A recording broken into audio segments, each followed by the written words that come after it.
Good evening, everyone. Today is an extra special honor and treat for me because I'm celebrating my birthday.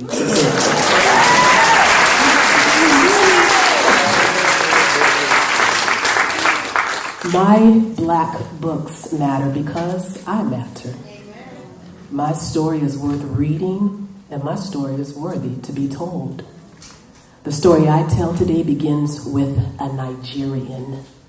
I do not know his original name or his original language or his age when he was forced aboard a slave ship.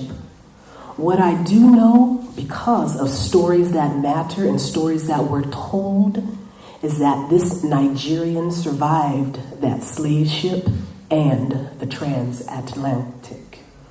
Somewhere in the Carolinas, he was sold, and his name was eventually changed to Thomas Kelly.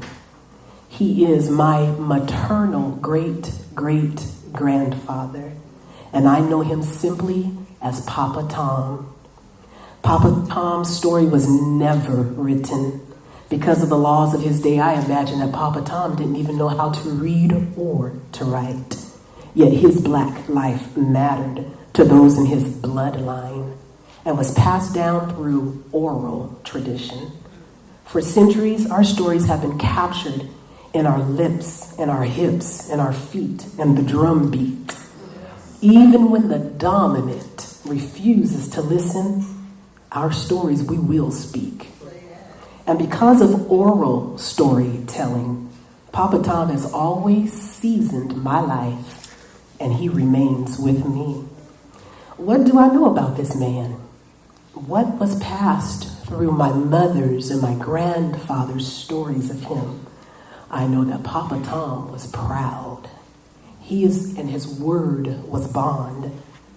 His testimony in a court of law swayed a case because of his legendary integrity. Even in the 1800s, my Papa Tom earned the respect of white men. Maybe that's because of the shotgun he always rode out with. Or because of his declaring after the Emancipation Proclamation, I will never bow my knee to a white man again. He bore the surname Kelly given to him by a slave master. But as a free man, Papa defiantly added an extra E on the end. Black books matter because I matter. My story is worth reading, and my story is worth being told. My proud Nigerian former slave of a great-great-grandfather had 7 daughters and 5 sons, whom he taught to arm and protect themselves and their families regardless of the consequences. One of those gun-toting boys was my great-grandfather Samuel, who in all of my mother's stories was simply known as Papa. To this day, my mother's voice resonates with love and affection when talking about Papa. Papa was a chef on the railway. Papa had a beautiful singing voice, and he was part of a quartet. When speaking of Papa, my 75-year-old mother becomes a gushing girl again. He was her hero, no matter that he only had a 3rd-grade education. For the son of a former slave, that 3rd-grade education was progress. It was magic, and Papa loved words. Every night, Papa circumnavigated the limitations of his education by having one of his 4 daughters, my great-aunt Helen, read the Bible to him. Papa's reading was limited, but another one of his daughters went on to publish her own book of poetry. Black books matter because I matter. My story is worth reading, and my story is worthy to be told. Papa had 4 daughters and 2 sons. The baby boy married a woman who, like his own father, loved words. She was a voracious reader who had a book in hand at every opportunity. When she passed at the age of 72, her family opened the tough shed container in her backyard to find it stacked floor to ceiling with what? Books.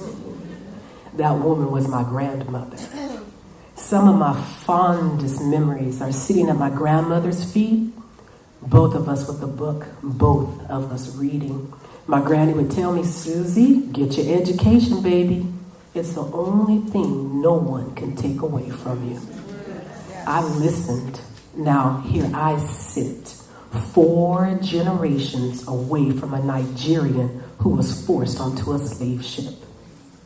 I sit with a piece of paper called a college degree that tells me I'm literate. Why do I write? I write because I am my mama's child. I was raised in a home where reading was required and not requested.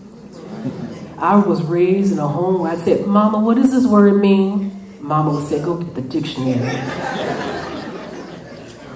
My mother led me to books intentionally. Now I sit here today as part of this continuum and part of this collective. My black books matter to me. Literacy is my legacy. Writing is my responsibility. I am the descendant of men, both slave and free. Without their stories, I am not me. My black books matter because they afford me the opportunity to satisfy that responsibility. My ancestors still bear me on their backs. When I write, they stand at my shoulders and breathe inspiration into me. They tell me, Susie girl, you got this, write that story, but write it for you and write it for me. That's why you can't limit my voice to one genre. My muse, she is many. Sometimes I think she's schizophrenic.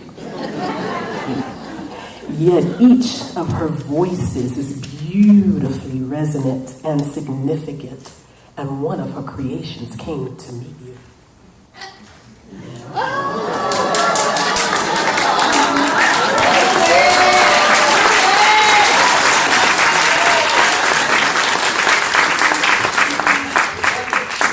My name is Taffy Bledsoe. I'm 23 years old.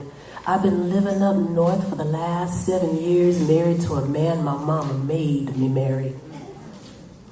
This man is twice my age and likes girls 3/4 of his. But I'm done with all this. Come morning, I'm getting on that morning express and I'm riding back down home down south of the town where my daddy's people live. I can't wait to see my poppy and my nunu. That's my daddy's mama. Her name is Octavia, just like mine. We share a name and we share a gift. Her name is Knowing, but you can call her Clairvoyance. When I get down home, I can't wait to see my angel baby boy. That's the one that was taken from me by this man I married on account of I was too much mother and not enough missus. So I get down south and I see my baby and I rain down to him on a parade of kisses. And when we're done, I have to go to the lake and I have to think about grown woman things because, you see, I'm trying to escape and go up north, way up north, where disappearing comes easy. So I'm at the lake and I'm letting it soothe me and I got to dip my toes in and next thing you know, I'm sitting under a poplar tree and I'm sleeping. When I wake up, the sun has just about deserted me. I got to shake myself and get back to the house to my cousin Chloe where she made a peach cobbler that's nice and sweet. So there I go walking up those steps to that kitchen door. I hear voices. One in particular seems to roll and move out towards me. I push open that kitchen door and I walk in and Lord Jesus, what do I see? 6 feet 5 inches of God-made majesty.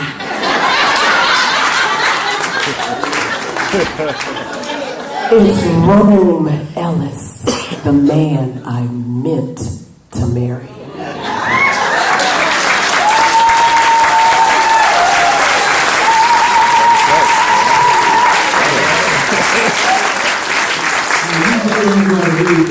I'm not finished. Again, why do black books matter? To borrow from Dr. Angelou, we are the hope and the slave of the dreams, the dream of the slaves. We are the future for which they bled, died, and prayed. We are the pens to the tongues of oppression tried to steal and kill. Our books tell the tales of unsung heroes and everyday men and women. We illuminate the hidden figures. Our books laugh and leap and roar at the sun. Our books matter. They bear our creativity, our freedom, our survival, our legitimacy. I exist because my forebears refused to die before dreaming me. I write because I am them and they are me. Books and writing are breath and life to me. Our black books matter because we will be heard. We will not be unseen. Black books matter not as an antidote to the dominant choosing to exclude and marginalize and wanting us to silence our song and hide. Black books matter because our blood cries. Black books matter because our creativity survived and now it thrives. We are a genre of many. We are authors of plenty. Our black books run the gamut of the genre spectrum. We write, we deliver. My black books matter without the need to prove one thing. Others don't want us at the table. They want to shift us to the margins. We push back. We put ourselves in print. You send letters saying, no, this isn't for us. Good luck. Honey, please. We'll publish ourselves and throw our own party.